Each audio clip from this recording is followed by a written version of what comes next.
It's been one hell of a year.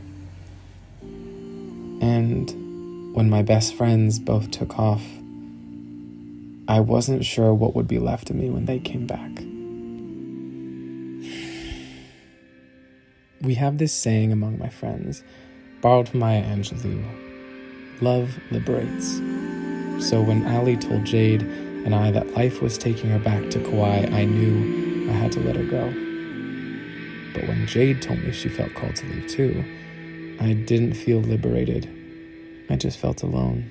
And in that time, I picked up some hobbies, had my heart broken, and tried to stay as busy as I could to ignore my growing grief. Part of me didn't even want to share this chapter in the journey. But this is what it means to do it messy. And the truth is, love can look an awful lot like heartbreak. But that isn't how the story ends.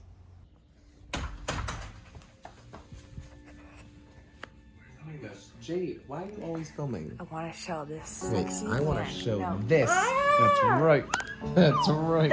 She always tries to film us. Wait, she always tries to film us, but I've got you now.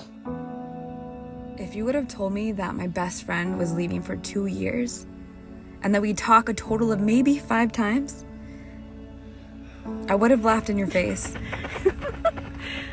We had just gotten back from Bali. We had just gotten tighter than ever. We went to Sedona. Our crew was like family. But suddenly it all fell apart. And the world did too. And then I left. I left Dakota. I left and did the same thing that I cried to him about Allie doing.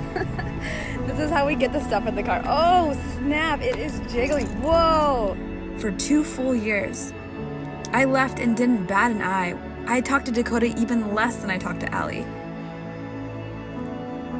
And I don't know if I'll ever be able to forgive myself for that. I really don't.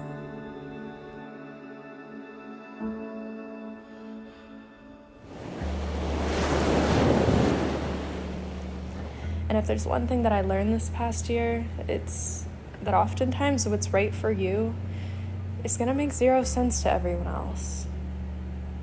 And that's how it was when I decided to leave. My friends were looking at me with such grief in their eyes, and I didn't understand. I was falling in love. I was following my heart. So I moved to an island so small, it doesn't even show up on a map. I could honestly write many books about the crazy adventures I had there. I had some of the most beautiful moments in my life, and also I was continually brought to my knees until I learned to live my life in prayer. I experienced heartbreak and grief in a way I never have before. And as Dakota and Jade like to say, I grew some teeth. I ripped off the muzzle and I found my own wildness. So when I returned to my friends, it was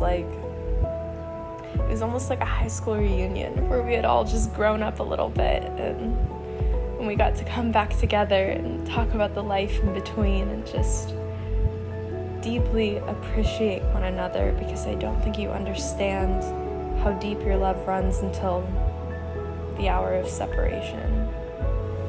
So when I lost the 2 of them for a while, I'd think of them in those really dark moments when I felt alone or scared, or like I'd never find my way back to myself. I'd think of Jade being so crazy, doing handstands in the Mojave and crying. I'd think of Dakota and his poetry and his evil little cackle. You're laughing at my decrepit life.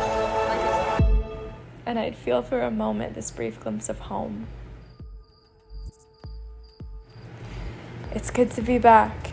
It's good to be around people who just say, turn up the volume on who you are. Be messier, be wilder, be more honest, be more you.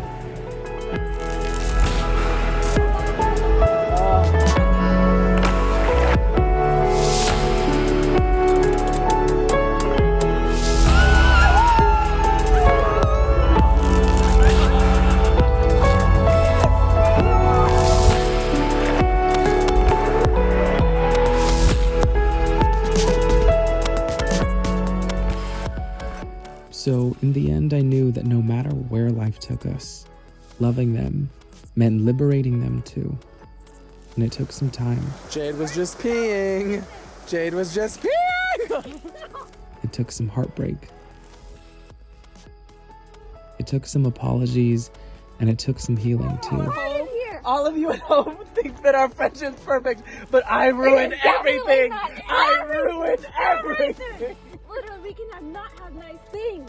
This is my first time as a videographer, and I'm so proud. Yeah, this is the first time. But eventually, life took all of us back to one another.